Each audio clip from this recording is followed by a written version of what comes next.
higher spiritual calling often wrestle with deep struggles like lust.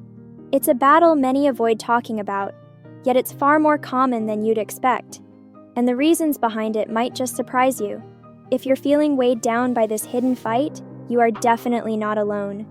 In fact, Scripture provides deep insight into this. Let's pull back the curtain on this spiritual war. Throughout the Bible, even those most anointed faced intense temptation. Think of King David, a man after God's own heart, who fell into sin with Bathsheba.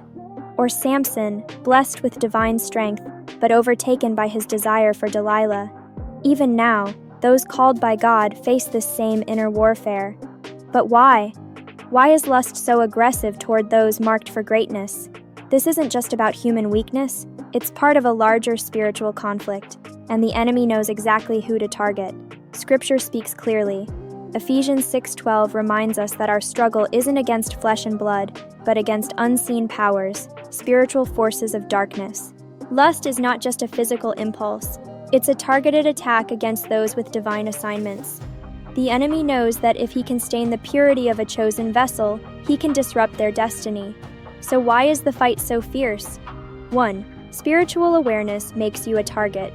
When you're spiritually sensitive, you're not only aware of God's presence, but also of the enemy's distractions. Lust becomes a major weapon to sidetrack those with great purpose. People with a divine calling often face sharper, more relentless temptation because the enemy knows a fall could delay or damage their impact. 2. Isolation opens the door to hidden struggles. Those set apart often walk alone. That solitude may bring focus, but it can also become a trap. With fewer people to confide in or hold them accountable, lust becomes a quiet, personal war.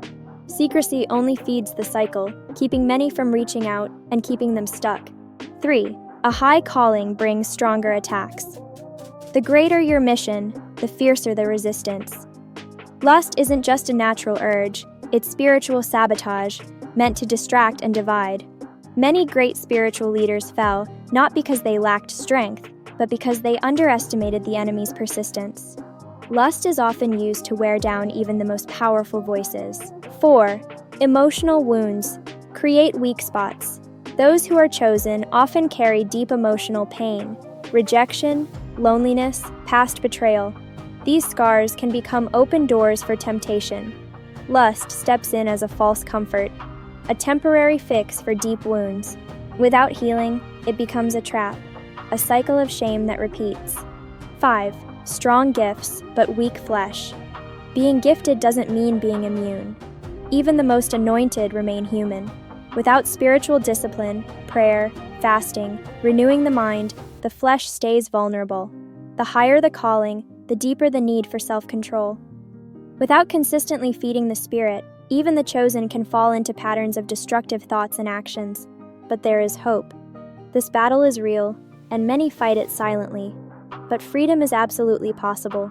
With intentional discipline, strong accountability, and emotional healing, victory is within reach.